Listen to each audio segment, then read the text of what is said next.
नमस्कार। विचार मंथन में आपका स्वागत है। कोरोना की जंग जारी है, लेकिन सच बात तो यह है कि इस जंग में जो एकजुटता, राजनीति की सहभागिता, हिस्सेदारी दिखनी चाहिए, वो नहीं दिखती है। अब आपको मैं बताऊं, हर बात में राजनीति हो जाती है, और वो भी राजनीति इतनी तीखी होती है जो कभी कभी स्थिति को बिगाड़ देती है। आज ही प्रधानमंत्री 10 राज्यों के डीएम के साथ वार्ता कर रहे थे। पहले से उनका शेड्यूल था, उसमें 10 राज्यों के मुख्यमंत्री भी पहुंचे। एक लंबे समय के बाद ममता बनर्जी भी प्रधानमंत्री की बैठक में पहुंची। अब जब ये वार्ता हुई और वार्ता के बाद ममता बनर्जी ने सीधे सीधे जो है प्रधानमंत्री पर आरोप लगा दिया। कहा मेरी बात नहीं सुनी गई, बीजेपी के सीएम्स की बात से सुनी गई, हम तो 3 करोड़ वैक्सीन चाहते थे, वो भी बात नहीं हुई, हमको बोलने नहीं दिया गया, तरह तरह के आरोप लगा दिए गए। अब एक ये स्थिति, मैं ये नहीं कह रहा हूँ कि ममता बनर्जी ने जो बात कही है उसमें कहीं कोई कमी है या वो गलत बोल रही हैं, उनके आरोप गलत हैं, लेकिन सच बात तो ये है इसका माहौल पर एक प्रभाव पड़ता है। अब आप देखिए, कांग्रेस एक टूल किट को लेकर के विवाद चल रहा है। आए दिन जो बयान आते हैं, अरे भाई ऐसे समय पे आप सुझाव दीजिए, सलाह दीजिए, लेकिन ये कहना कि वो असंवेदनशील हैं, उनमें मानवीय गुण नहीं है, उनमें ये तरीके की बातें एक फासला बढ़ाती। ज़रूरत तो ये है कि आप भी यथाशक्ति अपना योगदान कीजिए। मैं 2 रोज़ से इसी राजनीतिक सहभागिता पर बात कर रहा हूँ। मैंने बीजेपी से बातचीत की, मैंने सपा से बातचीत की, और आज बात कर रहा हूँ कांग्रेस से। और कांग्रेस के वरिष्ठ नेता अतुल नईम हमारे साथ हैं, मैं उनका स्वागत करता हूँ। अतुल जी, आपका बहुत बहुत स्वागत है। आप सबका बहुत बहुत सादर अभिवादन। हो सकता है डॉक्टर साहब मेरी बीमारी के कारण या नेटवर्क की प्रॉब्लम से आवाज में बाधा है, क्लियर ना हो तो नहीं, आपकी आवाज बहुत बुलंद है, ओजपूर्ण है और बड़ी ही तेज है, इसलिए कोई दिक्कत नहीं है। हमें बस आप बताइए कि इस कोरोना की जंग में कांग्रेस की क्या सहभागिता चल रही है? देखिए, कांग्रेस एक राजनीतिक दल है, सब जानते हैं। सामाजिक दायित्वों को भी हम निभाते हैं, वो भी सबने देखा। हम विपक्ष में रहकर जो कुछ भी सरकार को सुझाव या सरकार की कमियों को इंगित करना, वो तो करते ही करते हैं। अब जैसे आप उत्तर प्रदेश में या कानपुर में देख लें या पूरे देश में देख लें कि हम लोगों को खाना पहुंचाना, लोगों को ऑक्सीजन पहुंचाना, लोगों को ऑक्सीजन कंसंट्रेटर पहुंचाना, या जो भी आज वांछित सुविधाएं अभाव है या जहां जनता को नहीं पहुंच पा रही है, वो अपना प्रयास हम कर रहे हैं। ताजा उदाहरण है कि बीवी श्रीनिवास जी जो युवक कांग्रेस के ऑल इंडिया अध्यक्ष हैं, उनसे पुलिस ये पूछने पहुंच गई कि आप ये पैसा कहां से ला रहे हैं। अरे साहब, ये पुलिस का काम नहीं है, ये काम था इनकम टैक्स नोटिस दे के पूछता, ईडी पूछता। आप पुलिस को भेज करके धमकी देना चाहते हैं। तमाम लोगों को गिरफ्तार कराया आपने जो वैक्सीन निर्यात किया, ये सोचा नहीं, प्लान नहीं किया। मैं बार बार कहता हूं, जिस डिबेट में या चर्चा में बात आई कि इस 1.25 साल में बहुत सीखने की अवधि थी। ये ऐसी विश्व की महामारी है कि भारत को भी बहुत कुछ सीखना था, लेकिन इस 1.25 साल में जतन क्या किए गए। अभी 2 महीने पहले आदरणीय प्रधानमंत्री जी इसका उपहास उड़ा रहे थे कि साहब कोरोना दोबारा कैसे आ जाएगा, हमने तो समाप्त कर दिया है। और आपने तमाम राज्यों में चुनाव कराए, जो कि ऊपर की कोर्टों ने, सुप्रीम कोर्ट और हाई कोर्टों ने आप पर बहुत कड़ी टिप्पणी की। आपने पंचायत के चुनाव कराए, जिसको बढ़ा देना चाहिए था। इसी का प्रतिफल है, दुष्परिणाम है कि आज गांव-गांव में मौत पसर रही है। और कितना दुर्भाग्यपूर्ण है कि लाशों का अंबार, कल मैं टेलीविजन में देख रहा था, परसों की रात में कि फाफा मऊ पुल से संवाददाता महोदय दिखा रहे थे और एक साधु थे, उनसे पूछा कि यहाँ कितनी लाशें होंगी बाबा जी? उन्होंने कहा हजारों हैं। ये कितना दुर्भाग्यपूर्ण है। नहीं तो और आप आज जरा एक बात बताइए, आप लोग भी बस यही देखते हैं लाशें कहाँ हैं, कितनी गिर रही हैं, लाशें कहाँ संख्या में, लेकिन कोरोना से जंग में कैसे कैसे ऑक्सीजन आ रही है, एक्सप्रेस लाइन अप्लाई जा रही है। मेरी बात आप सुन लीजिए, आप कैसे आ रही है, बेड्स की कैसे व्यवस्था की जा रही है, ऑक्सीजन की कैसे व्यवस्था की जा रही है, ये सारी परिस्थितियां हो रही हैं, कैसे कैसे बेड्स तैयार किए जा रहे हैं। आप लोग कभी इस दिशा में भी तो सोचा करिए कि वो भी तो काम हो रहा है कि आपको सिर्फ ये दिखाई दिया कि लाशें जो है गिर रही है और लोगों में महात्मा जी कह रहे हैं हजारों की संख्या में। ये कौन सा रोल है, ये कौन सी भूमिका है, मैं ये जानना चाहता हूँ। देखिए, दो बातें इसमें हैं जी। हम सरकार की स्तुतिगान तो नहीं करेंगे, हम विपक्ष में हैं। उनकी जो कमियां होंगी जनता में रखना हमारा दायित्व और अधिकार और कर्तव्य सब है। उनकी जो कमियां होंगी लोकतांत्रिक तरीके से हमें जनता में उठाना ही उठाना है, तभी सुधार होता है। नंबर एक। नंबर दो, मैं पहले भी कह चुका हूं, फिर कह रहा हूं कि इस 15 महीने में क्या सीखा, क्या जतन किए, क्या तैयारी की कि अगर ये महामारी पलटी, जिसकी बार बार चेतावनी विश्व भर से आ रही थी, उसमें तैयारी क्या की आपने? आप तो चुनाव, सरकार गिराना, सरकार तोड़ना, विधायक खरीदना, इस जतन में रहते हैं। लेकिन एक बात बताइए अतहर जी, क्या किसी ने भी ये सोचा था, बड़े बड़े वैज्ञानिक एक्सपर्ट्स, आज ही की मैं ताजा रिपोर्ट बता रहा हूं कि वैज्ञानिकों का जो एक टास्क फोर्स है जो कोरोना को चेताता है, वो भी ये नहीं बता पाया कि दूसरी लहर की प्रकृति ऐसी होगी, विस्फोटक होगी, ये त्राई त्राई मच जाएगी। इसकी तो कल्पना किसी ने नहीं की थी। तो अगर जब नहीं की थी और जब ऐसी परिस्थितियां आई, उनका मुकाबला किया जा रहा है, इसमें भी दो राय नहीं है। आज स्थिति ये है कि स्थिति नियंत्रण में हो गई है और अब आगे की तैयारी भी की जा रही है। आप कैसे कह सकते हैं कि कहीं कुछ नहीं हो रहा?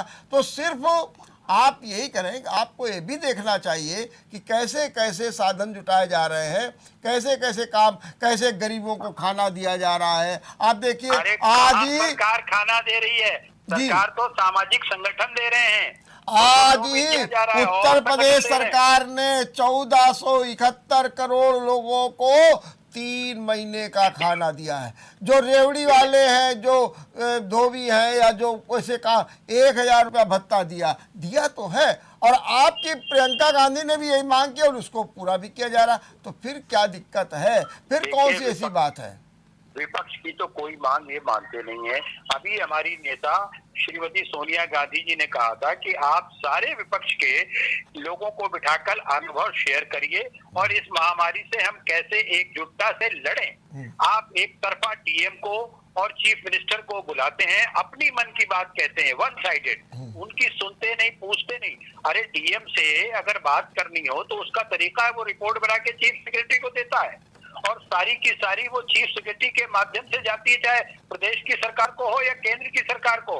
आप फोटो, आप प्रचार, आप दिखाना, आप आपदा में अवसर ढूंढना, यही केवल करते हैं। और आज भी जो घटना हुई जिसका आपने जिक्र किया डॉक्टर साहब, बंगाल की चीफ मिनिस्टर जी ममता बनर्जी जी ने यही तो कहा कि ये संघीय ढांचे के विरुद्ध है कि लोकतंत्र में सबकी बात सुनी जाए। आप मुख्यमंत्रियों की, चुने हुए मुख्यमंत्रियों की बात नहीं सुनते, करने नहीं देते कि क्या कष्ट है। आप केवल अपना भाषण, अपनी फोटो के प्रधानमंत्री जी ने ये बात कर ली। प्रधानमंत्री जी को तो हम लोगों ने देखा है कि चेन्नई के समुद्र के तट पे बोतलें गिरवा के, लाइट और कैमरा लगवा के चुन रहे थे। क्या इन लाशों की चिंता आई? प्रधानमंत्री जी को देखा अतहर जी आप अतीत में जा रहे हैं। ये अच्छा, मैं आपसे पूछ रहा हूँ, प्रचार अधिक करते हैं, प्रचार अधिक करते हैं। अब मैं ये पूछ रहा हूँ, ये जो टूल किट का काम आया जिसमें ये तक कह दिया गया कि अरे जो कुंभ है उसमें जो है फैल गया, सुपर स्प्रेड हो गया कोरोना, ये सारी तो क्या ये ऐसे मामले उठा करके क्या एक माहौल को स्वस्थ वातावरण आप दे रहे हैं? क्या प्रधानमंत्री जी? अरे देखिए, विपक्ष तो वो था जब एक बार अटल बिहारी वाजपेयी ने इंदिरा गांधी को भी दुर्गा कहा था। आप कहते हैं कि क्या मैं उनकी स्तुति गान के लिए हूँ? अरे स्तुति गान नहीं करेंगे, अगर सही बात को सही नहीं कहेंगे देश कैसे चलेगा? आज जो कोरोना की महामारी में सबसे बड़ी समस्या आ रही है वो है विपक्ष की भूमिका, जिसमें हर जगह सिर्फ राजनीति देखी जा रही है। ऐसा कुछ नहीं है कि कोई इसमें रुकावट आई है। इंदिरा गांधी जी ने 1971 में पाकिस्तान के 2 टुकड़े कर दिए थे, तब अटल बिहारी वाजपेयी जी ने कहा था। कोई प्रचार के उस पर नहीं कह दिया था। अटल बिहारी वाजपेयी जी ने देश की अभिव्यक्ति और देश के स्वाभिमान को प्रणाम किया था। तब कहा था इंदिरा जी को कि आप दुर्गा का अवतार हैं, और संसद भवन में कहा था।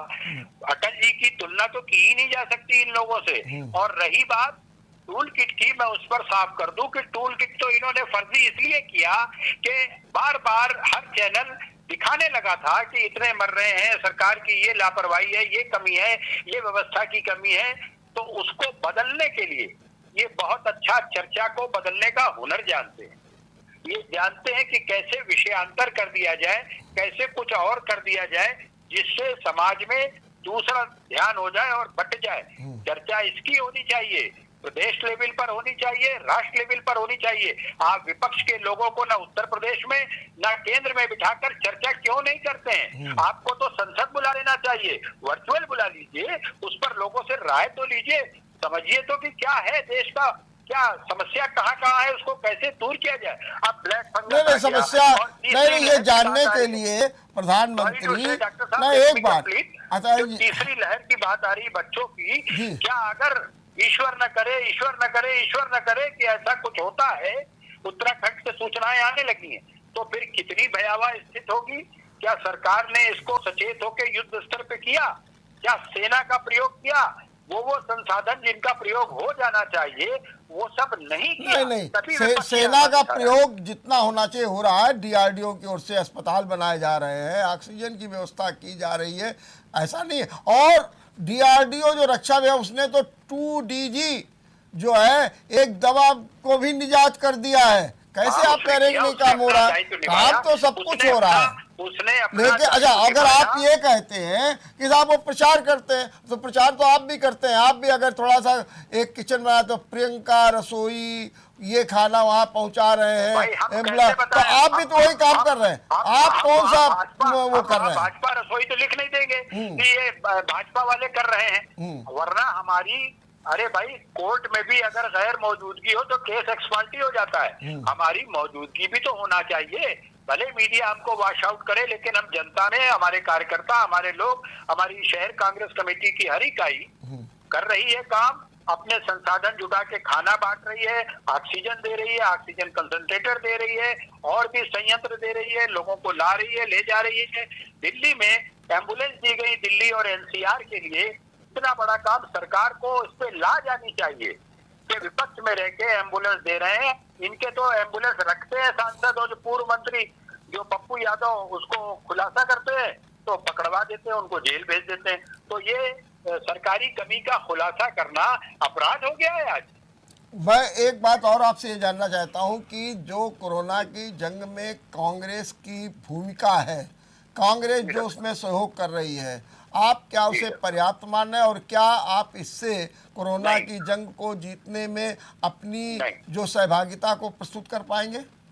नहीं, उसके कई कारणों से मैं मानता हूं कि हमारी तमाम संगठनिक और आर्थिक कमियों के कारण हम उतना नहीं कर पा रहे जितना हम चाह रहे या नेतृत्व हमसे कह रहा है। हम सब अपने संसाधनों से जितना कुछ हो रहा है, महंगाई का दौर है, पाबंदियों का दौर है, कहीं से कैसे कैसे जतन करके जो भी हम खाना दे रहे हैं, किसी को 1 टाइम 2 टाइम का भोजन कराना बड़ी बात है, लगातार भोजन देना।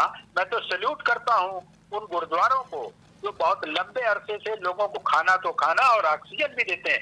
ऐसे ही सबको ये सराहनीय काम करना चाहिए, चाहे जो संगठन हो, राजनीतिक संगठन चाहे हमारा हो या दूसरों का हो, वो एक सामाजिक दायित्व लेके चलता है। लेकिन कोरोना से मुकाबले में, कोरोना के जंग में हर प्रकार के यत्न अपनाए जा रहे हैं। आपने देखा कि चाहे मेडिकल इंफ्रास्ट्रक्चर की बात हो, चाहे लोगों को टेली मेडिसिन की बातचीत हो, तरह तरीके के प्रयास हो रहे हैं।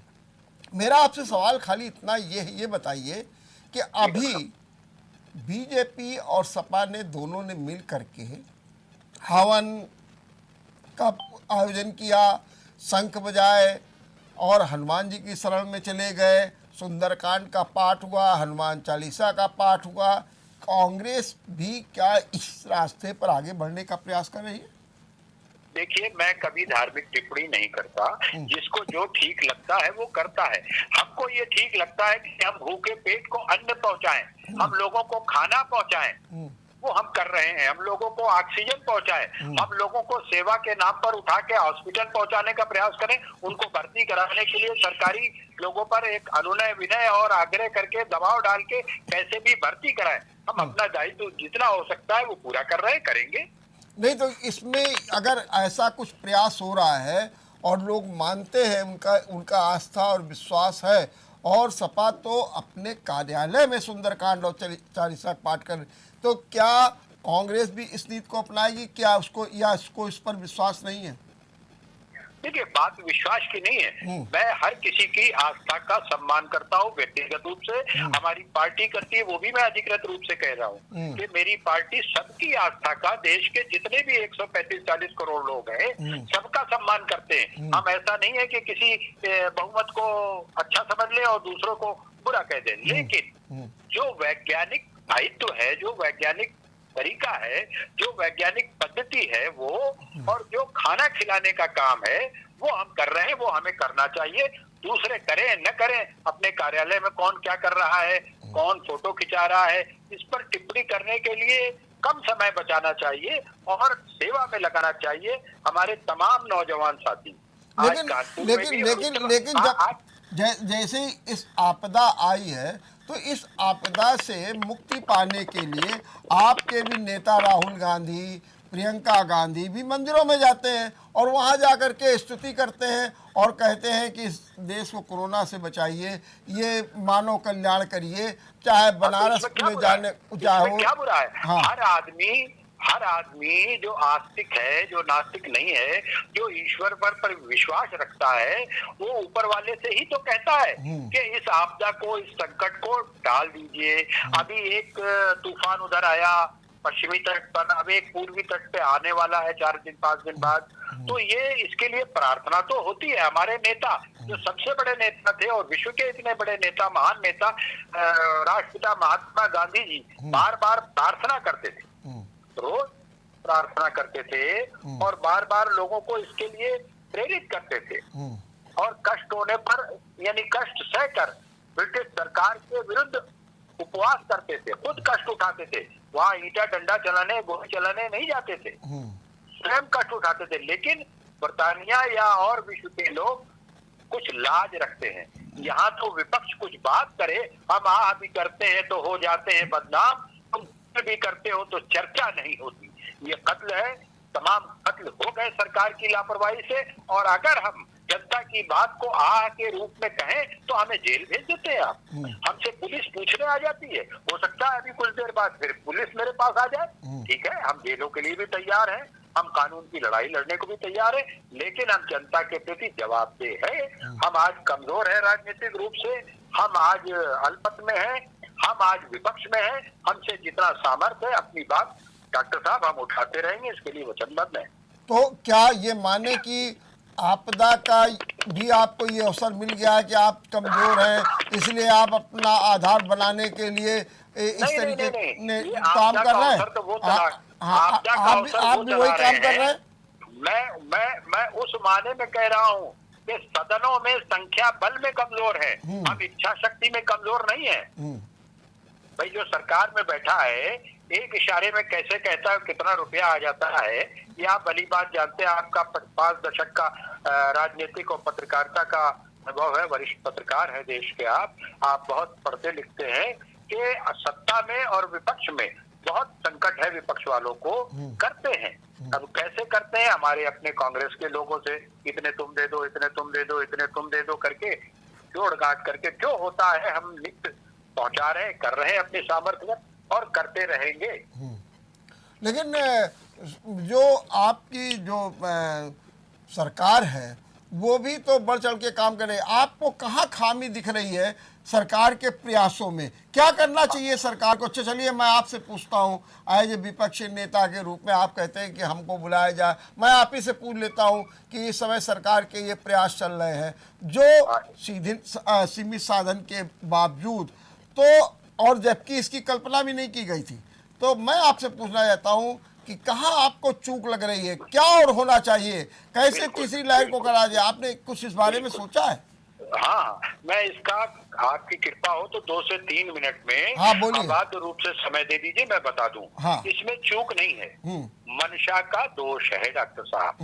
मैं पहला फेज जब आया था तो जब दिसंबर में एक अलार्म हो गया, उसके बाद जनवरी में केसेस सामने आने लगे, तो आप फरवरी में ट्रंप से तय करके आए थे।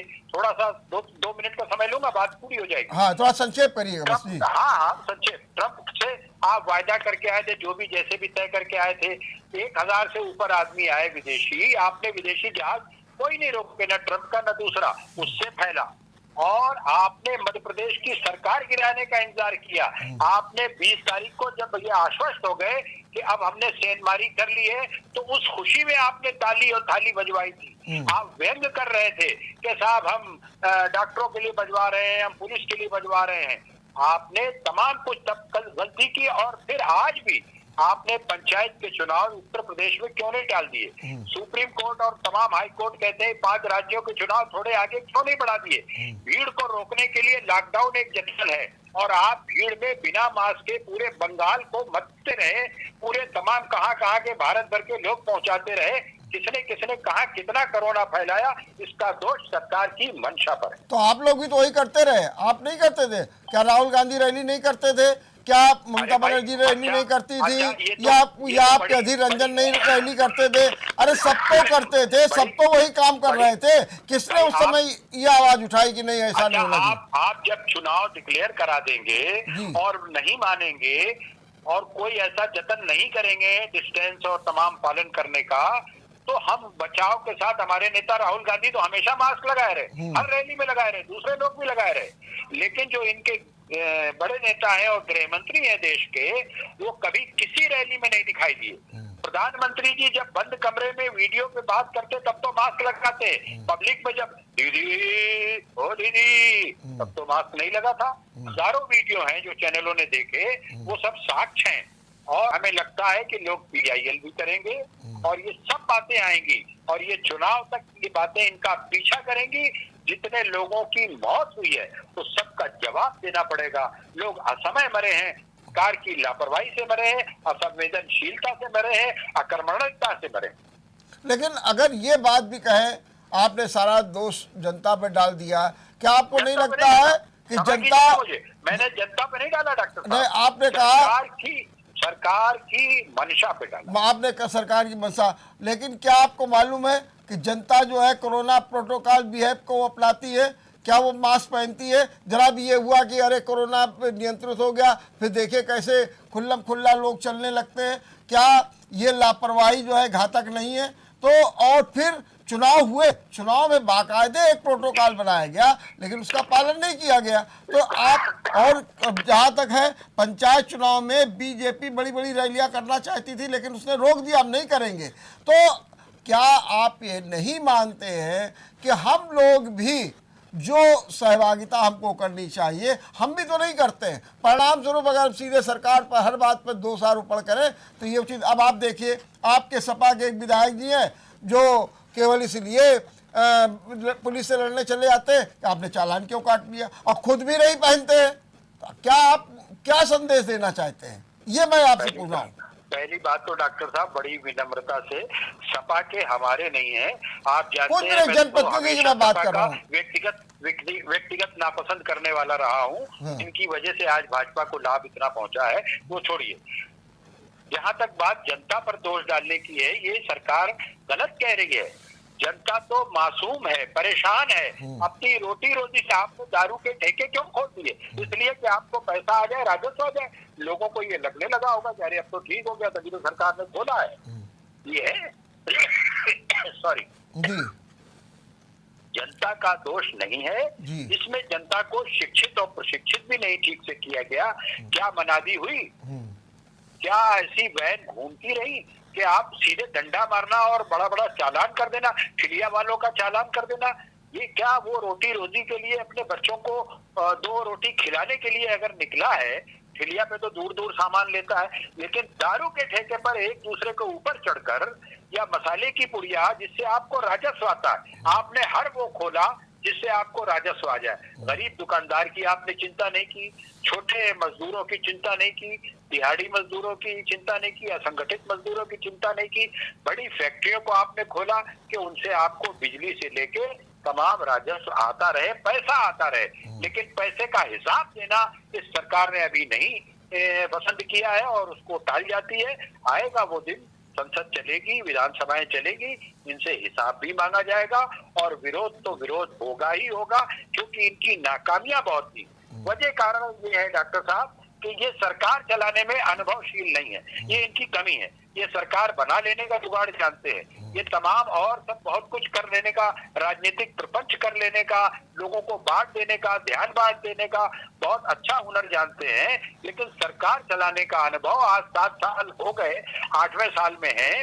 इनको ये नहीं लग रहा है कि कैसे बात की जाती है मुख्यमंत्रियों से, कैसे विपक्ष के नेताओं से। ममता बनर्जी जी ने आज यही तो कहा कि विपक्ष की एक भी मुख्यमंत्री को, चाहे वो विपक्ष का हो या की हो, उससे पूछा नहीं गया, बोला नहीं गया। आप भाजपा के मुख्यमंत्रियों को बुलाते रहे, ये ठीक है? ये संघीय ढांचे के अंदर है। आप केजरीवाल जब बोले मैं केजरीवाल का 1% भी समर्थक नहीं हूं, तो आपने उनको प्रोटोकॉल याद दिलाया। क्या आज प्रोटोकॉल नहीं था कि सारे मुख्यमंत्रियों को उनके यथासंभव टाइम आवंटित कर दिया जाता और उनसे उनके सुझाव लिए जाते, उनका हाल पूछा जाता उस प्रदेश का और उसको निवारण नहीं, करने का इसके लिए तो कई बार मुख्यमंत्रियों की बैठक हुई। अब ममता बनर्जी जाएंगी नहीं तो फिर कोई क्या कर लेगा? केवल एक्सक्लूसिव मुख्यमंत्रियों के साथ बैठक की है प्रधानमंत्री ने, तो जब अगर ममता बनर्जी उसमें जाएंगी नहीं तो कोई क्या कर लेगा? आज तो डीएम के साथ में बैठक थी। अब आपने केजरीवाल की बात कह दी। अब केजरीवाल वो है, उन्हें तो लगता है कि बस सिर्फ प्रचार चाहिए। अब वो सिंगापुर का स्ट्रेन ले आए। अब देखिए सिंगापुर से हमारा कूटनीतिक संग्राम शुरू हो गया। ये कहाँ की बात है? अरे आपको कुछ करना था, आप प्रधानमंत्री को पत्र लिख देते, आप कुछ भी करते, लेकिन खुल करके आकर के, और फिर जब आपको ये अधिकार ही नहीं है कि आप इंटरनेशनल मामलों में बोले, आखिर में क्या हुआ कि किरकिरी आप अपनी भी करा गए और देश का भी नुकसान होते होते बच गया। मैं केजरीवाल जी की इस बात के लिए भर्त्सना करता हूं कि ये नहीं कहना चाहिए सिंगापुर के लिए, इसमें देश की छवि और भारत के अंदर भी जो हुआ। लेकिन मैंने जो इंगित किया वो उस दिन की बैठक का मैं टेलीविजन पे सुन रहा था। अगर कोई मुख्यमंत्री कोई बात कहता है तो बड़े नाराज भाव में, आप बड़े हैं, गार्जियन हैं, संरक्षक हैं, प्रधानमंत्री हैं, उनसे कहते कि आप हमसे अलग से समय ले लीजिए। आपने उस समय तो प्रोटोकॉल याद दिला दिया, लेकिन तमाम प्रोटोकॉल तोड़े हैं। आप पाकिस्तान चले गए बिना तैयारी के, दुश्मन देश में, दुश्मन देश की प्रधानमंत्री की माता के पैर छुआ है, वो प्रोटोकॉल था। ऐसे ही हजारों उदाहरण है। आपका कीमती समय मैं बर्बाद नहीं करना चाहता, बहुत लंबा समय हो तो मैं कहूँ हजारों प्रोटोकॉल तोड़े हैं। मैं 1% भी फिर दोहरा रहा हूँ, केजरीवाल जी से समर्थन नहीं हूँ। ये सब साथ रहे अन्ना हजारे जी के आंदोलन में, सब भाजपा और आरएसएस के तयशुदा एजेंडे के तहत ही रहे, सब साथ थे। लेकिन मेरा ये कहना ये है कि अब वर्तमान हालात में कांग्रेस क्या चाहती है, क्या करना चाहिए सरकार को? कांग्रेस ये चाहती है विनम्रता पूर्वक, जो चिट्ठी लिखे हुए आज कई दिन बीत गए, कि विपक्ष के नेताओं से आप उनके साथ जिन्होंने सरकार चलाया लंबे अरसे, अनुभव है, शेयर करिए, बात करिए। ये आपदा बहुत कठिन है, इसको बचने के लिए और लोगों के पेट के लिए, लोगों की भूख मिटाने के लिए जतन करिए, लोगों को पैसा दीजिए, गरीब आदमी भूखों न मरे। जो पिछला अनुभव हुआ है मार्च अप्रैल का पिछले साल, वो ना हो। क्या आपको लगता है कि कांग्रेस को वर्तमान स्थितियों में कोई एक भविष्य के लिए भी योजना बनानी चाहिए, जैसे कि तीसरी लहर से निपटने के लिए सरकार योजना बना रही है, ऐसे मुख्य विपक्षी दल के रूप में बीजेपी के मुकाबले में कांग्रेस को भी कुछ ना कुछ करना चाहिए? आप उसको तैयारी कर रहे हैं भविष्य के लिए? बिल्कुल बिल्कुल बिल्कुल। इसमें दो पक्ष हैं, जी। दो बिंदु है बहुत साफ साफ। जहां जहां बहुत कम जगह हमारी सरकारें हैं, वहां हमारे मुख्यमंत्रीगण प्रयत्न कर रहे हैं, करेंगे। सरकार अपनी योजना बना रही है, यथासंभव प्रयास कर रही है। और सरकार को, केंद्र सरकार में तो हम कुछ कर नहीं सकते, केंद्र सरकार में हम इनसे अनुनय विनय करके सलाह दे सकते हैं, हम लोगों को अपनी मदद पहुंचा सकते हैं, हम लोगों को खाना एक टाइम दो टाइम जो हमसे संभव हो सके वो कर सकते हैं।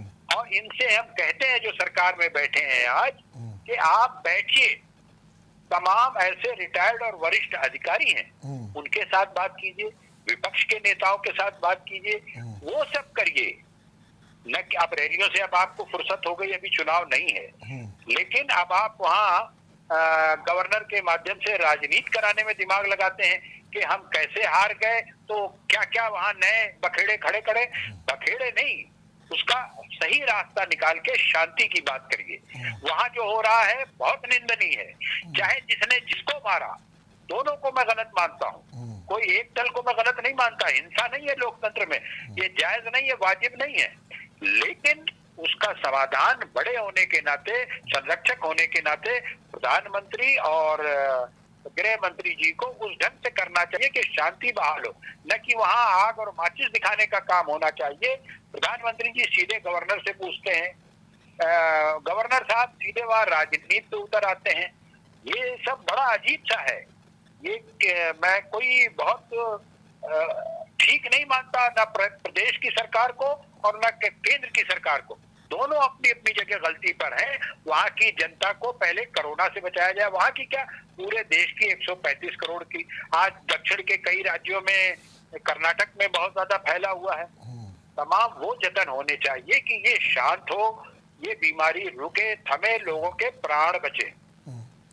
लेकिन मैं ये मानता हूँ कि जो विपक्ष की भूमिका होनी चाहिए वो विपक्ष अपनी भूमिका का निर्वाह नहीं कर रहा है।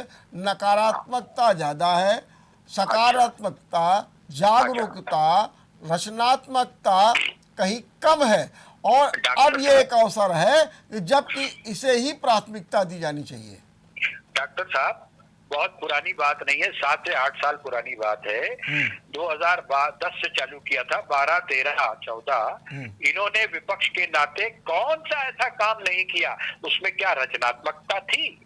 लोग तो उसको बहुत गंदे शब्दों में कहते हैं कि विरोध तो भाई भाजपा करना जानती है, और ये सच्चाई है।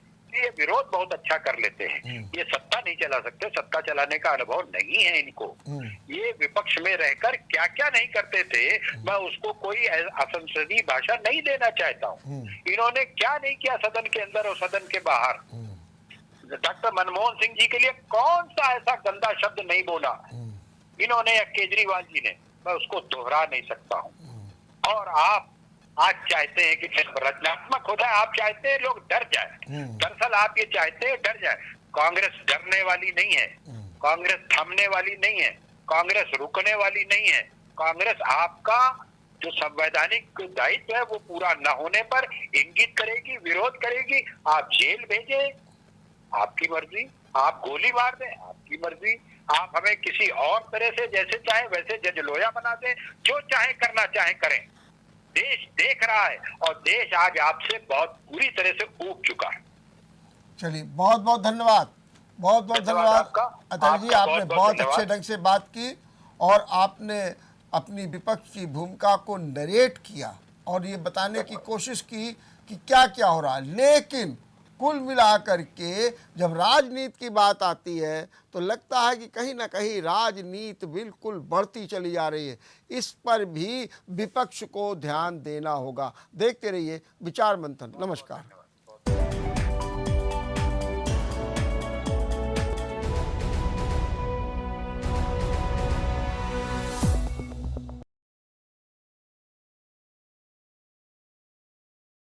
Super speciality hospital